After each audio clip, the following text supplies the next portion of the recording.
आप देख रहे हैं अपना बिहार और आपके साथ मैं हूं विवेक। और दिल्ली से इस वक्त की बड़ी खबर, जहां तेजस्वी के खिलाफ चार्जशीट दायर की गई है, राबड़ी देवी के खिलाफ भी चार्जशीट दायर की गई है और यह फ्रेश चार्जशीट है लैंड फॉर जॉब मामले में। अब 12 जुलाई की तारीख जब पूरी चार्जशीट पर सुनवाई होगी, राउज एवेन्यू कोर्ट में यह सुनवाई होनी है। तेजस्वी पर जोन स्तरीय एफआईआर दर्ज किए गए हैं और लैंड फॉर जॉब मामले में सीबीआई ने दिल्ली के राउज एवेन्यू कोर्ट में नई चार्जशीट दाखिल की है। इसमें बिहार के डिप्टी सीएम तेजस्वी यादव और अन्य के खिलाफ आरोप पत्र दायर किया गया है। यह जानकारी आपको दें कि लालू प्रसाद और राबड़ी देवी के खिलाफ पहले ही सीबीआई आरोप पत्र दायर कर चुकी है।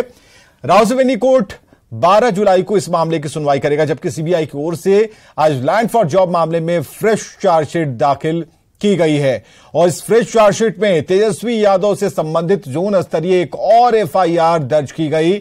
अगर पुराने मामले में चार्जशीट दाखिल होती तो उसे सप्लीमेंट्री चार्जशीट कहा जाता।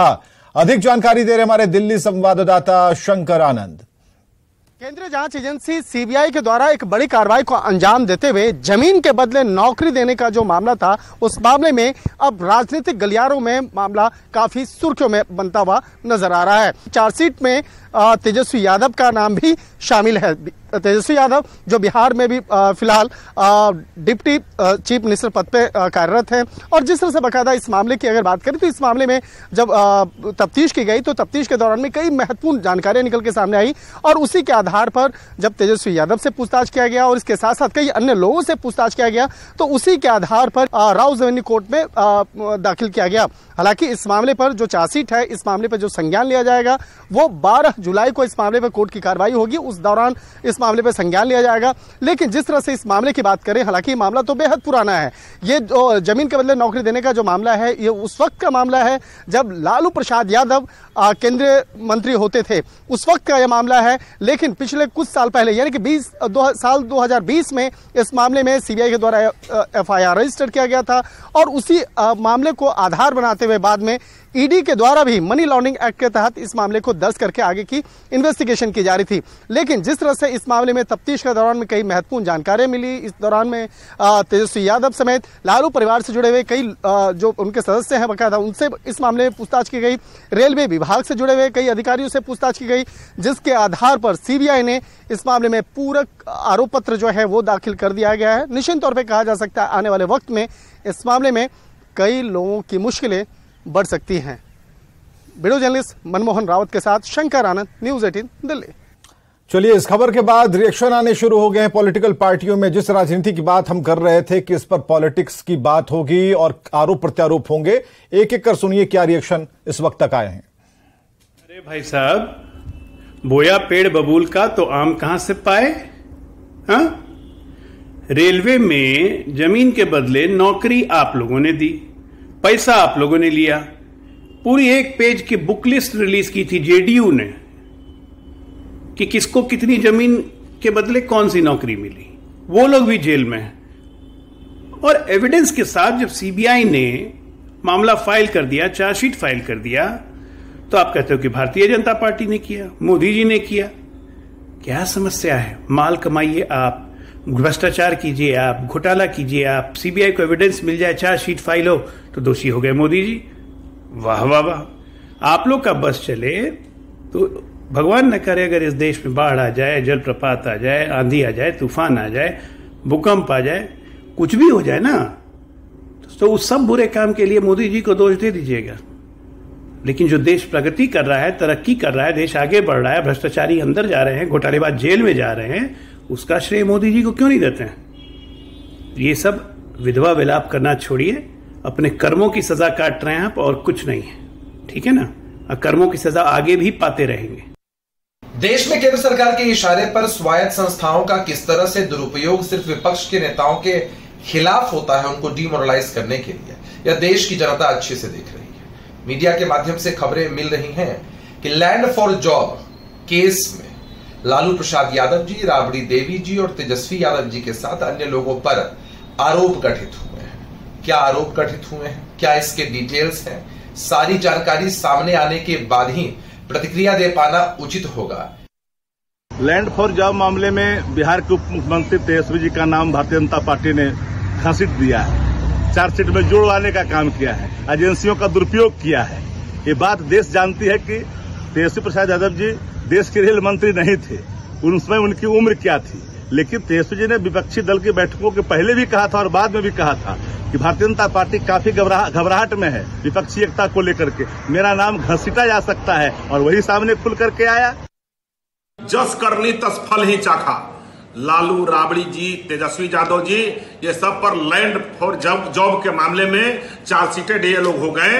ये लोग जो है नौकरी के बदले में जमीन के मामले में इन पर चार्जशीट हुआ है, तो इनकी करनी इसी तरह का था जिसका फल ये मिल रहे हैं। बहुत व्याकुलता की कोई बात नहीं है, आप जैसा कर्म करेंगे वैसा फल मिलेगा। और चलिए सीधे बात करते हैं, हमारे सहयोगी शंकर आनंद एक बार फिर हमारे साथ जुड़ गए हैं। शंकर, जो खबर आ रही है उसके मुताबिक एक नया आरोप पत्र दायर किया, क्योंकि कथित मामले में एक अलग कार्यप्रणाली के साथ इसे किया गया है। एक अलग कार्यप्रणाली मतलब जरा समझाइए, क्योंकि एक फ्रेश चार्जशीट जब कही जा रही है तो वो कार्यप्रणाली क्या है, उसके अंदर क्या नए तथ्य डाले गए हैं। तेजस्वी इस बार इसमें आरोपी बनाए गए हैं। देखिए, जिस तरह से तेजस्वी यादव और जमीन के बदले नौकरी का जो मामला था, इस मामले में तेजस्वी यादव से भी कई बार हम लोगों ने बातचीत किया, लेकिन उस वक्त में उनका कहना था कि देखिए हमारे खिलाफ मामला बनता नहीं है, क्योंकि जिस तरह से बाकायदा ये मामला उस वक्त का है जब वो नाबालिग थे, तो नाबालिग के खिलाफ कोई केस ऐसा रजिस्टर्ड नहीं होता है।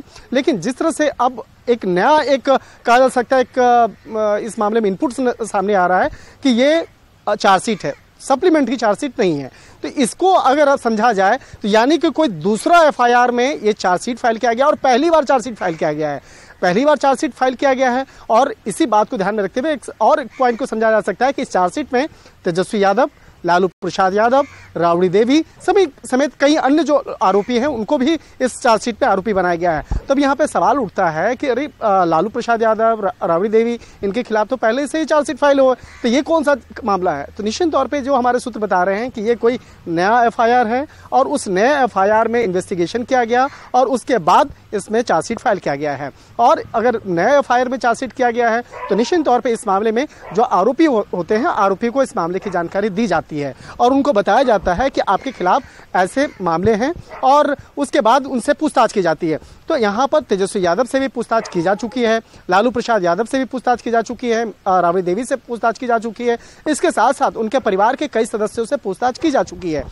और सबसे बड़ा इनपुट जो मैं आपको देना चाहूंगा इस मामले में कि हमारे सूत्र बताते हैं सीबीआई के कि यहाँ पर नाबालिग वाला मामला ही नहीं है, यानी कि जब तेजस्वी यादव बालिग हुए और जब किसी कंपनी में वो सीधे जुड़ते हैं तब का ये मामला है। तो एक तरह से कहा जा सकता है ये अब तक का सबसे महत्वपूर्ण और इम्पोर्टेंट पॉइंट है। यानी अगर बालिग होने के बाद का एफआईआर रजिस्टर्ड होता है या उससे संबंधित एफआईआर रजिस्टर्ड होता है तो निश्चित तौर पे ये मामला इन्वेस्टिगेशन का जो दायरा है वो सीधा काफी आगे बढ़ता हुआ नजर आता है और ऐसे मामले में बचना बेहद मुश्किल होता है, क्योंकि पहले से जो इस मामले में जिस तरह से बाकायदा तेजस्वी यादव उनका जो स्टेटमेंट आता था कि वो बालिग हैं इसलिए उनके खिलाफ कोई मामला नहीं बनता है। लेकिन अगर ये इनपुट सही है तो निश्चित तौर पे कहा जा सकता है कि तफ्तीश का दायरा काफी आगे बढ़ने वाला है और इस मामले में जल्द ही एक बड़ी कार्रवाई को अंजाम सीबीआई के द्वारा दे सकती है।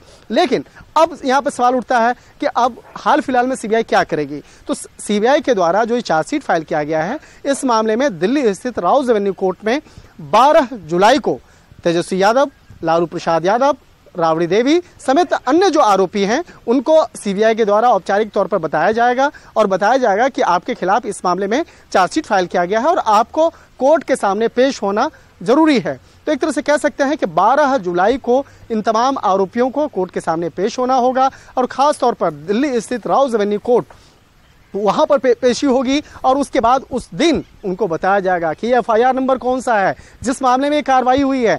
उस दिन आपको बताया जाएगा, उन तमाम आरोपियों को बताया जाएगा कोर्ट के माध्यम से कि ये एफआईआर कौन सा है, किस जोन का एफआईआर है और किस तरह से इस मामले में कार्रवाई हुई है। और निश्चित तौर पे जो आरोपी पक्ष होंगे, आरोपी पक्ष के द्वारा इस मामले पर जो तमाम जो डॉक्यूमेंट्स हैं वो भी मांगे जाएंगे, एफआईआर की कॉपी मांगी जाएगी। इसके साथ ही जो सप्लीमेंट्री चार्जशीट है उस सप्लीमेंट्री माफ कीजिएगा, जो चार्जशीट की जो कॉपी है उस चार्जशीट की कॉपी को भी मांगा जाएगा। और उसके बाद इस मामले में देखना लाजमी होगा क्या उसी दिन सीबीआई की टीम चार्जशीट देगी या और लंबा खींचने का कोशिश करेगी। तो एक तरह से कहा जा सकता है कि ये इस मामले में जमीन के बदले नौकरी देने का जो मामला है, हालांकि ये मामला तो बेहद पुराना है। ये मामला उस वक्त का है जब लालू प्रसाद यादव केंद्रीय मंत्री होते थे।